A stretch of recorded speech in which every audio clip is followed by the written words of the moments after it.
Hello, loves. Welcome and welcome back to my channel. If you're new here, my name is Marquise. Today's video, we're going to be talking about dating and the things that I've learned as I am in my current relationship. I'm going to try to stay on point, but we'll see. So grab your tea. And I just want to share some things that I have been learning along the way, not only about relationship, but also about myself, in hopes that this can be helpful to you all. Let's start with the context. I have dated, I've gone on dates, I've talked to people, I've been in that chatting phase where y'all were like getting to know each other. And then I've been in the phase where we're actually going on multiple dates and still chatting. I've been in the phase where I've been in actual committed relationship. I've been in the phase where I've had a long-term relationship. My longest relationship was almost 8 years, and I learned so much. I met him in college, and that relationship ended in my mid-20s, and it shook me. I learned a lot from that. I learned more about myself in the ending of that relationship than I believe that I learned consciously during that relationship. First thing that I want to talk about is how trust and honesty are the building blocks of creating a strong and healthy relationship. Now, in the beginning of a relationship, this can be very challenging to do because either your previous experiences within romantic relationships or just relationships in general have shaped and influenced you, or previous traumas from either childhood experiences or familial experiences have shaped the way you view relationships. And that's much like myself. All of the above have shaped the way that I have approached and viewed relationships. I shared in my singleness video that I didn't grow up with my dad in the home, and that really affected the way that I viewed romantic relationships, and it really contributed to the type of men that I found myself to be attracted to. However, with therapy and healing, by the grace of God, I'm healing. Healing is this ongoing process that we are consistently going through because we do have different instances that pop up within our lives that cause us to have to go back to the drawing board and try to sift through some pieces that might have gotten broken up in different parts of our lives. I feel like I'm getting off track, but I'm just saying that we don't always consider how our previous relationships or what we saw in our homes affect our current standard of relationships or our current dating experiences, and how much those things affect us when we are looking for a partner. Within the process of getting to know myself and dating people and discovering what I like and what I don't like and what are deal breakers. There was a relationship that I was in, a committed relationship that I was in, that I allowed myself to be in. And before that, I didn't have any official deal breakers. I was so determined to be in relationship. I remember prior to meeting that person, I was saying that like I was ready to be in a relationship. I wanted to be in a relationship. Like that was kind of like the repetitive thought that I have. I'm ready to be in a relationship. I want a relationship. I didn't realize until after the relationship was over and I had to do more damage control that I just really wanted companionship. And really in that thought, it's like, well, how do you learn to give that to yourself?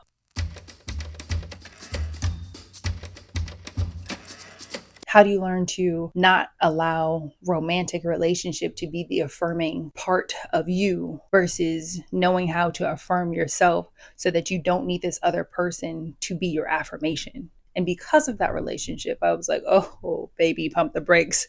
We need deal breakers because I cannot make myself available to any and everyone. And not saying that I did, and yet I did. And I'm not going to share too much because I'm not going to put this person on blast. I'm putting myself on blast in enough in sharing this. And yet it's true. Like I'm showing up on here to be as vulnerable as possible with you all because I also know that that's what I'm called to be doing in my dating and singleness. Really, it's been a mix of the two. I've been able to decipher like what's genuinely important to me and what it is that I desire to experience within a relationship as well as in a long-term relationship. I feel like I have to say it. I've of course made a list. I've made several lists because I heard people say you got to make a list. And on this list, I just kind of wrote down some things. And at this point, since then, I have made probably maybe 3 or 4 lists. I'm going to go with 4 lists. Everyone is not looking for a long-term partner. It is understanding what it is that you're actually looking for. Today, I'm talking about dating from the aspect of long-term relationship. I'm sure at some point I'm going to have to do an update to this because I'm still learning. I'm consistently learning in this process, and I'm very thankful for that, which is why I actually want to do this video, because this is the first time that I feel like I'm in a relationship that, one, feels healthy, and two, I feel like so much of myself I'm able to expose and to explore because I'm in a relationship that feels secure and safe and comfortable to be in. It's really important and very profound. Going back to trust, for the most part, I've considered myself to be a pretty trusting person. You know that phrase that people say, like, trust is given, it's not earned? I don't believe in that. That's not me. I think that if you go around mistrusting people, that it puts a heaviness on you that is hard to really shake, and you're not even necessarily conscious of why you have this energy that people perceive. But I think it is a result of mistrusting people, because you do tend to look at people sideways. Within that, I have thought of myself to be a trusting person, but I think my previous relationships kind of shifted that trusting aspect. And it wasn't until my current relationship, when I had a conversation with my boyfriend, and who wasn't my boyfriend at the time, but we were still working towards moving in this direction. We had a conversation, and it was about something that was bothering me. And I really appreciated the way he handled it, as well as the way that we handled it. And within the conversation, he talked about how he had an issue with trusting prior to us engaging. And he decided that coming into he and I's interaction, that he was going to trust.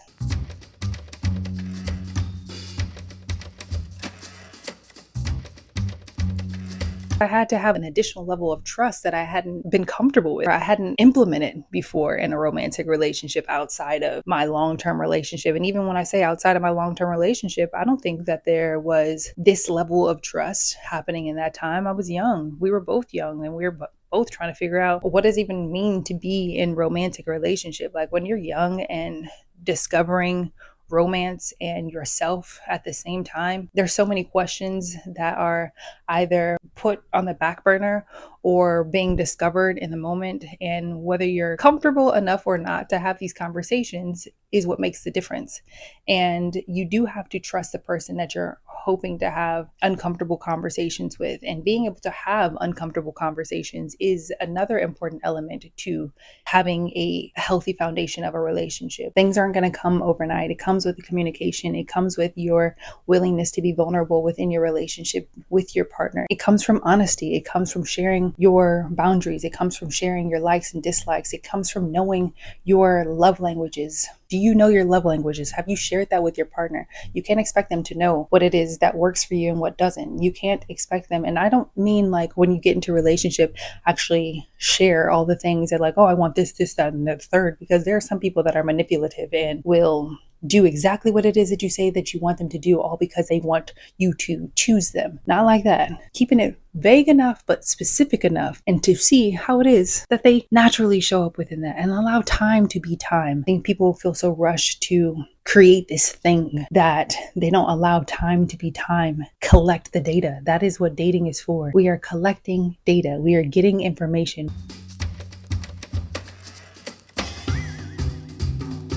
If long-term relationship is the goal, we're seeing, can we be in long-term relationship with this person? Having these conversations, are we able to have uncomfortable conversations? What I appreciated about my boyfriend, when we're having some uncomfortable conversations, he just held my hand. He was calm. It calmed me. It reassured me that this isn't going to be the end of the relationship. Whereas I've been in other experiences where I feel like, dang, how did we get over here when this this was supposed to be just a simple conversation? But making sure that you're identifying resources that allow you to grow in areas of opportunities, areas where they might feel like you're not the strongest. Like, I wasn't necessarily the strongest in romantic relationship because I didn't see that in my home. I saw my mom. I didn't see my mom and my dad. I had aunts and uncles where I would go over, but that was so limited. I had my grandparents, that was limited. My exposure to them and the dynamics of the relationship was limited. So I really had to make sure that I was identifying resources that I felt like I can gain some insight from, and hear how it is that they got to this point where they look like a relationship that I aspire to have one day. And even knowing it is what it looks like, it is what they have allowed us to see as an audience. We don't know what happens behind closed doors. Being open to having uncomfortable conversations now versus waiting until later on, because also, if you can't have these conversations now in the beginning, it's only going to get worse. If you're waiting to like, oh, I just don't want to rock the boat, baby, rock it, shake it. Like, and I don't mean like stir up trouble. I just mean be okay with having uncomfortable conversations to see how it is that you navigate through those moments. I've learned that it's best to figure out how it is that you can navigate in those uncomfortable conversations. What's going to be better for each person? Sometimes some people need time to like let it marinate. Let me think, let me process what my emotions are. Other times, other people need to talk about it right in the moment. But coming to a mutual understanding of what's best for both people, I think can ease moments of conflict because you've already talked about it. I appreciate that my partner and I have had those conversations. And I'm not saying that we've had all these uncomfortable conversations, but we've had some really important, essential, uncomfortable conversations to see how it is that we feel about these moments that could be problematic in the future had we not discussed them now. It's like hitting milestones of topics that will come up. I was once afraid for my relationship to end, and like I'm now at the point where I'm not afraid of relationships ending, because if they end it for a reason. People come into your life for a season, for a reason, or for a lifetime. And it's within your discovery and time and patience will you understand in what aspect these people are in your life. And when it comes to romantic relationship, it is not being too eager to have it be what you like want it to be, of like, it has to be this grandiose forever love. And it's like, sometimes that's just not the truth of it. Sometimes you're only talking to this person for a couple weeks and you realize, hey, we don't actually have a lot of things in common, or oh, I just don't think we're in alignment. And that's okay.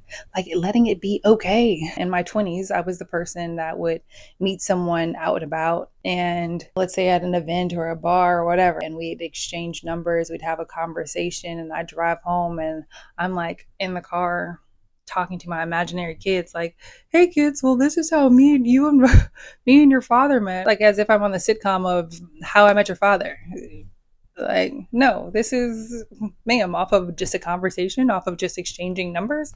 How did you get there? I would jokingly say that I have like 11 kids with different men in my imagination, because I just allowed myself to fantasize in a way that, like, really, when I think about it now, wasn't really healthy. Like, what was that? And I think it was just this desperation to be within relationship that I wasn't even aware of. And that awareness came from therapy. That awareness came from time. That awareness came from also just really listening with a consciousness of, do I like this person? Are we aligned? Can we have conversation? How do I feel when I'm with them? I think it's so easy to negate how you might feel when you are with them. How does your body feel? Do you feel like you're at ease? Do you feel like you have to be on guard? Do you feel like you have to try to perform?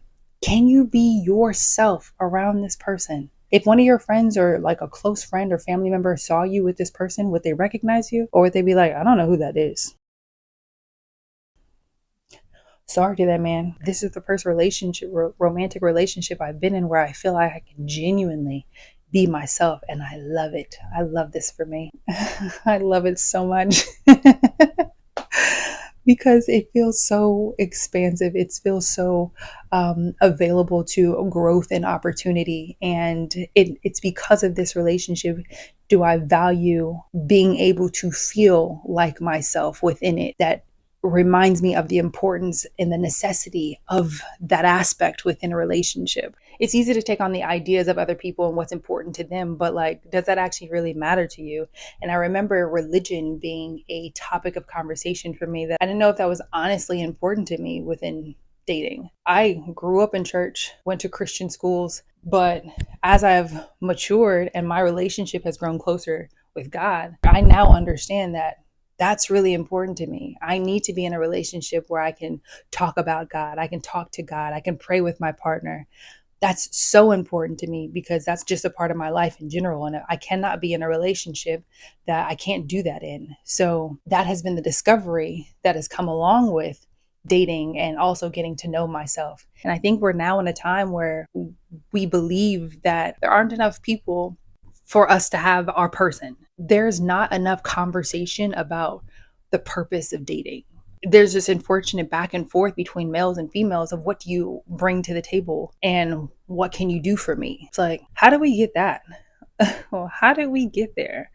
Dating is not this show up and show me. When I'm in relationship, I just want to feel easy, I want to feel chill. Like I want to feel like I can come and put my guards down. Like I can like rest in your presence easy. Like that's very important to me in relationship, just in general. Like I want to feel like I can rest in this person's presence easy. And not every relationship even allows you to do so because everybody has their thing going on, but yet understanding what's important to you within relationship, I think, is part of this conversation. That's also really important in the dating process, being aware of your shortcomings, because coming to the relationship acting like your stuff does not stink. I'm here to tell you the funk is funkin'. We all have funk. And it looks different, but we all have S that needs to be flushed. Because that's the real thing with us as humans. We have the good, the bad. And yeah, we don't want everyone to see our bad. We don't trust everyone to see our bad. But when it comes to romantic relationship and picking someone and choosing someone that you believe can actually be open to that, creates an essence that feels more comfortable to allow yourself to surrender within the relationship. And it's in knowing whether this person like actually supports your growth. Are they encouraging you? Are they supportive of you? Are they loving you the way that you need to be loved? Do you know how it is that you want and desire to be loved? That's important too. Did you communicate to them what it is that you need and what it is that you're looking for and hoping for and expecting within a relationship? If you didn't, then you can't expect your partner to just guess that. You can't expect your partner to just know that. It's silly for us to think that your partner is just going to like come into it and just know everything about you. Obviously they don't, depending upon the relationship. If y'all knew each other for years, then yeah, I'm sure they know more about you than if you met someone randomly out and about. Of course they know more about you, but either way, you have to allow your partner the space to know what it is that you need within a relationship so they can show up and you can see if like, oh, if the way that they show up, does this work for me?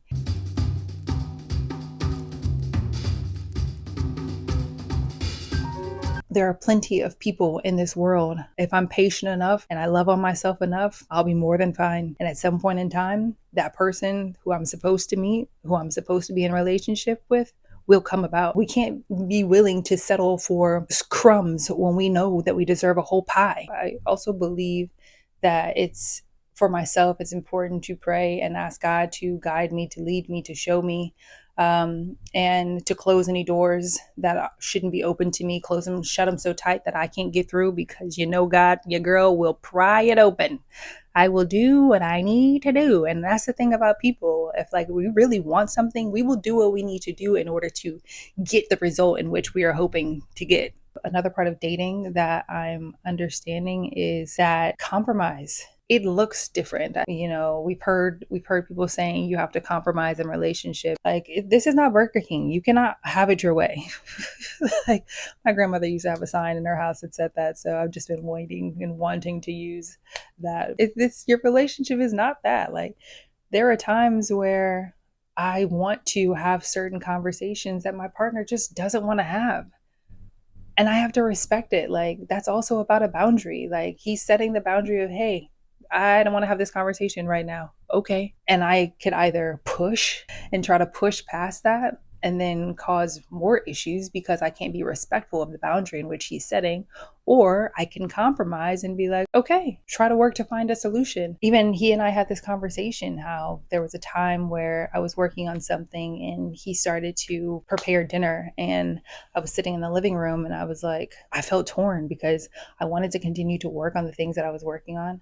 But I also felt like, ask him if he needs help. And I'm just like, I don't really want to. Like, I want to keep doing what I'm doing because he's already doing that. And it was like a pull of like, ask him if he needs help. I'm like, can I help you with anything? And he's like, yeah, you could.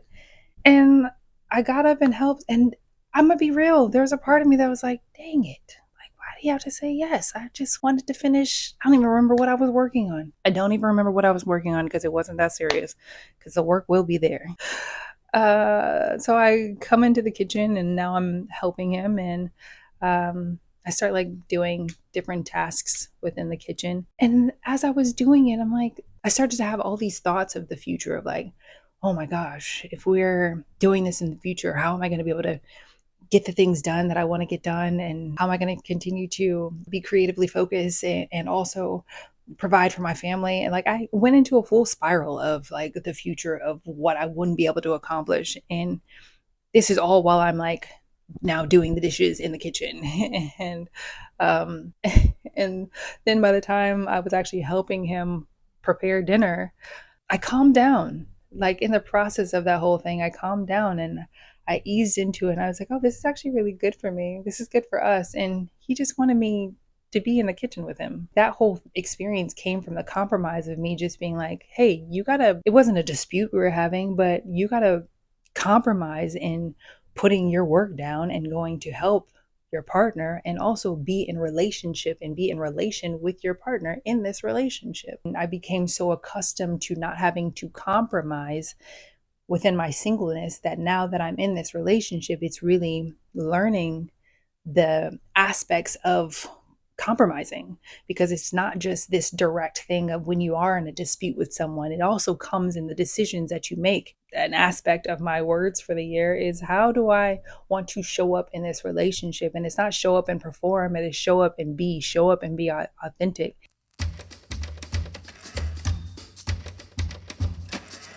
Going into communication and knowing how it is that you communicate with this person. Like, are you actually able to effectively communicate with them? Are you able to navigate a open communication space with this person that feels open and it feels available to you? It feels they are receptive to the truth of the way that you communicate. And sometimes you might have to make some adjustments. Like my boyfriend and I had a conversation about that of like, hey, this is what I need in relationship. That goes back to being honest and communicating what it is that you need. Like, you have to be able to communicate your needs within your relationship. If the person is unable to be open to what it is that you need from them, you probably shouldn't be in this relationship. And knowing there's another relationship that's better for you. Another essential aspect of dating that I am learning and being reminded of is understanding and respecting my partner's boundaries, knowing when my partner just needs their own time. And it helps because I know that there are moments where I need my own time. So being able to put that into perspective and not feel like, oh, it's something I did, or I'm going to say whatever unassured or uneasy thoughts that come up in moments.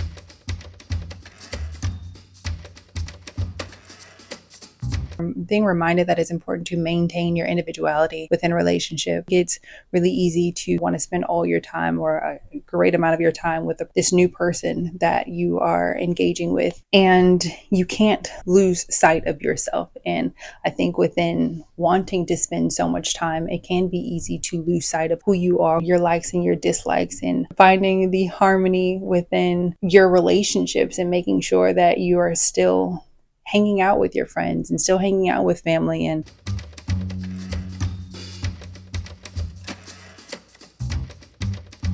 that has been a challenge for me in a previous relationship, and I think just in general, because I think it stems from my childhood, and I haven't really sorted through that, so I don't feel comfortable enough to just share that right now, because I still need to process that. But I do think that my need for consciousness to make sure that I still maintain my own boundaries within relationship is necessary. And going back to boundaries, making sure that not only are you respecting your partner's boundaries, but you're also respecting your own boundaries, and making sure that your partner can be respectful of your boundaries. Also knowing what your boundaries are and effectively communicating that. Another thing about boundaries is making sure that you have clear boundaries with the people that you engage with in sharing the dynamics and the aspects of your relationship. When you have friends and family that you want to share parts of your relationship with, you have to make sure that you're being protective of that. Like, you can't share all of the intimate details of your relationship with your friends and family. Some of those details need to be left between you and your partner. that can't be exposed to other people, because then it gives them, other people, the door and the access to give their insight and their opinions based on their own experiences as to how it is that they would deal with your relationship. Now, I think that is important to have people in your life that you trust, that you can go to and ask some questions to, or just bounce some ideas off of, but also knowing you can't share all of the things with other people, because that's how relationships get convoluted. That's how things get misconstrued. That's how miscommunication happens too, because you're also sharing from your point of view. It's not you and your partner are sharing this part. It's like if you and your partner were going to a counselor or a therapist, then yeah, that person has more insight coming from you and your partner. But it's really important to set boundaries for not only yourself, but also your partner, so that other people aren't mucking up your relationship. They're not muddying up the waters with their own traumas and triggers, and now causing that to have influence on the way it is that you manage and handle your relationship.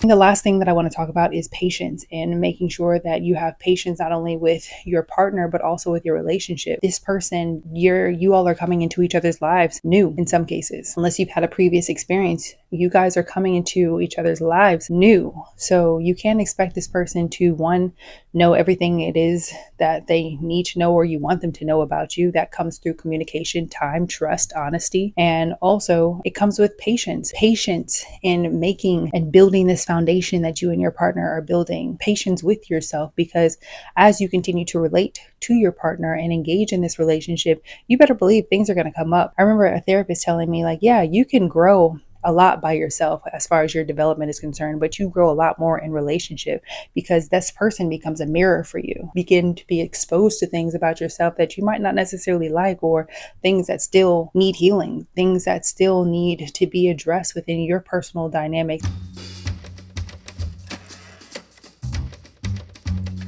And that might conflict with the way that it is that you can best show up within this relationship. And having patience with yourself when you are triggered, or your previous traumas are triggered by certain aspects within the relationship, and being aware of that and knowing that it's okay. This is real life. Things happen. Everything's not always going to be peachy, and to be patient with the growth process. It's so easy for us to want to be rushed in the relationship goals, but it took time for those couples to get to that. It took time for those people to reach these quote unquote relationship goals. And even then, they might not be relationship goals. It's just what we perceive based on what they've allowed us to see. We don't know what happened right before they press record. We don't know what happened right before they snap that picture. We don't know. We only know what people allow us to see. So having patience, and like, forget all of that. Having patience with yourself, having patience with your partner, having patience with your relationship. If you two are supposed to be in a relationship with each other for a long time, like,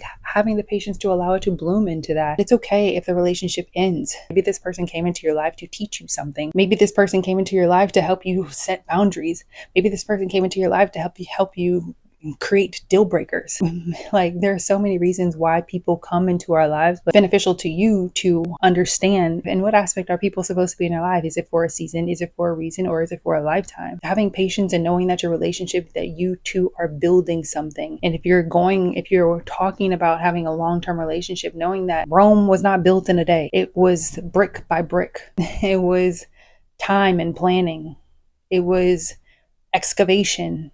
It was cultivation. It was stepping back, assessing. Like, there are so many elements that go into building, and knowing that you and your partner are building a foundation. You are building something. It's not something you can easily pop into the microwave. I'm not looking for a microwavable relationship. I'm looking for something that has longevity. I'm looking for something that I can continue to grow in, that we can continue to grow together. Relationships grow over time if you allow them to. And that involves patience and understanding and communication and boundaries and trust and honesty. If you made it this far, thanks for hanging with me. It's been fun. I hope that you got something from it. And if you have any questions, please leave them down in the comments below, and I will do my best to answer them. If you like this video, give it a thumbs up. If you haven't already, hit that subscribe button, and don't forget to hit the notification bell. Ding, ding, ding, hit that thing. It's been swell. If you know that there is someone that could possibly use the convo of this video, please share it with them. And I'd love to hear your feedback in the comments, and let me know what stuck out to you, or some of your experiences that you're learning as you're in your current relationship, or some things that you're hoping to gain within your future relationship. Yeah, I want this to be a channel where we can talk and engage and create community and develop together. So I think that's it. All right. Thanks for hanging with me. Until next time, keep your head up.